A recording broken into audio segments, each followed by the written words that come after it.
Hello, I'm the Nostalgia Critic. I remember it, so you don't have to. As you all know, I am a perfect man who makes absolutely no mistakes whatsoever. Why? Because I have a team of researchers and scientists to make sure that every single solitary thing I put in my video is absolutely perfect. Not that I need them being the messiah that I am, but even I like to be sure that everything is absolutely perfect. What was that? Hold it right there! Ugh, it's my most obnoxious fan. I've watched every single one of your videos 37 times and haven't shown a mistake there. Okay.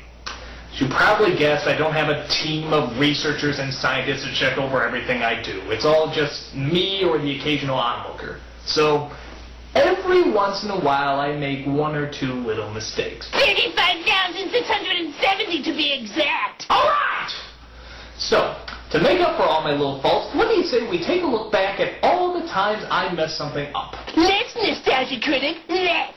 The Banshee isn't the scariest nostalgic moment, you idiot. Again, thanks for the comment. Now, to be fair, this was the very first top 11 list I ever did, so it only makes sense that wouldn't be necessarily the best. I put the Banshee from Darby O'Gill and the Little People as number 1 because it really did scare me. It still kind of does. But the more I look at it, the more I realize it is a pretty cheap effect. If you didn't see the movie like a lot of people did, you didn't have any time to let the atmosphere build up, which I think is a big part of it. It probably would have been wiser to put Willy Wonka's Demon Tunnel at number 1 and then maybe throw the Wheelers in from Return to Oz in the other spot. But I don't care. I still find this scary, even if no one else does. Still, I should have thought more about it and what would be universally scary as opposed to what just scares me. Not one of my better picks, but just keep in mind that it was quite literally my first pick. Stupid! You're so stupid! The secret passageway isn't impossible. Now this one I will always defend because I don't think I was wrong on this. If you don't remember the bit, here's how it went. Well, apparently going to the left side of the bookcase drops you off in one room, and going to the right side of the bookcase drops you off in another.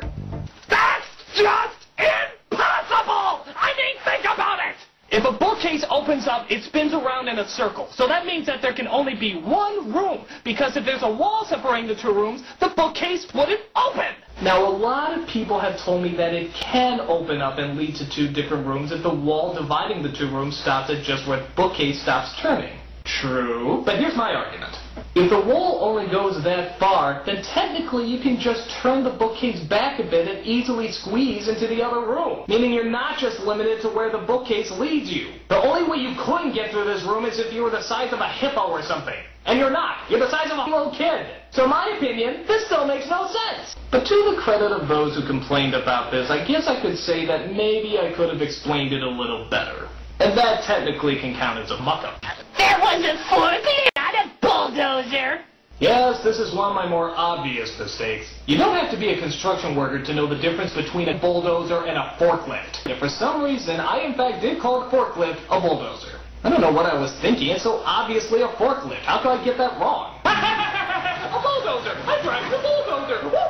Plus, as many people pointed out, it forced me to leave out probably one of the most obvious jokes I ever could have put in a review. He tried to kill me with a forklift, huzzah! It wouldn't even be so bad if I just said it once, except for the fact that I said it over and over again. A bulldozer! Bulldozer. Bulldozer. I'm driving a bulldozer! So obviously I couldn't just say it was a slip of the tongue. My tongue would be more slippery than a banana peel skating on greasy black ice.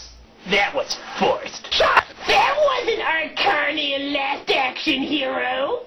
Now, some of you might not even know what I'm talking about here. First of all, he was in Last Action Hero, wasn't he? A little redundant, but whatever. Well, that's not what I said when I first did the review. Somehow I got it mixed up and thought that the actor who played the theater custodian was Art Carney and that this other guy was someone else. When in fact the actor's real name was Robert Prowski. And of course this is the guy Art Carney played. Now, I actually caught this mistake fairly early on and actually switched the names around before I sent it out to be posted. But the switchings of the name was pretty obvious. Danny is friends with the projectionist at a movie theater played by Robert Prowski. Prowski offers him an advanced screening. Danny heads to the movie theater where Prowski is waiting. The kid has had an amazing adventure. He reunites with the Prowski character. Well, luckily I'll never do something like that again. I mean, I'm never gonna mistake Robert Prowski for someone like Art Carney ever again. But wait a minute! I was the first person to see that review because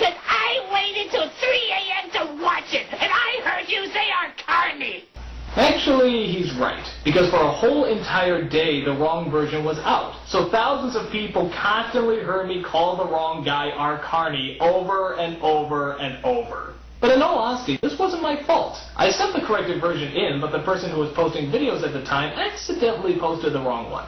And the person who posted that review was Mike Ellis. Now, Mike Ellis has done a lot for the site. He's a lot behind-the-scenes stuff and technical stuff, but nevertheless, he made a mistake. So, you have anything to say, Mike?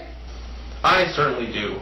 I was new to putting videos up, and you can't blame me for making a mistake every once in a while. So, for what it's worth, I do apologize. Well, water under the bridge. A mistake that didn't last long, but certainly left a long impression. So that about does it. I've made a lot of mistakes in the past, and I'm sure to make a lot more in the future. And as always, if I ever make a mistake, don't ever be afraid to bring it up. It's the only way I'll learn.